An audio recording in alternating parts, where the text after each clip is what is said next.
C'est ma vidéo la plus longue, elle m'a pris beaucoup de temps et je voulais revenir sur un point intéressant concernant les différentes théories que je peux faire toutes les semaines et sur une histoire qui pourrait vous intéresser.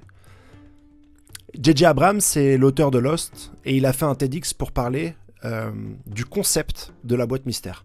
En gros, quand il était petit, avec son grand-père, il allait dans des boutiques de magie et il achetait des boîtes mystères à 15$ et elles devaient contenir normalement 50$ de tours de magie. C'était ça la promesse.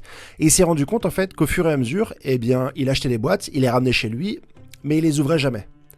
Parce qu'il avait peur d'être déçu. Finalement, l'espérance, la croyance et l'imagination qui tiraient du mystère qu'il y avait autour de cette boîte étaient beaucoup plus intéressants que son réel contenu.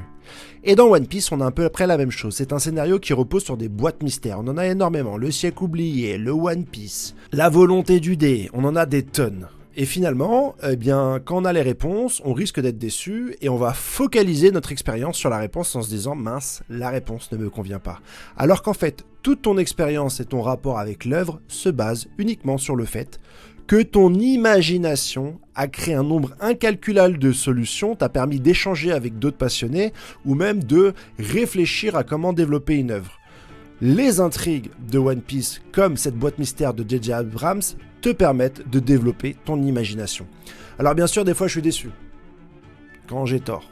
Je l'ai par exemple là pour le point faible des Chevaliers Divins. Mais c'est pas important d'avoir tort ou raison. C'est pas important aujourd'hui de viger juste ou pas. L'important, c'est d'avoir une expérience extraordinaire. Et moi, ça m'a poussé à faire des vidéos de qualité et d'affiner mon sens de la théorie.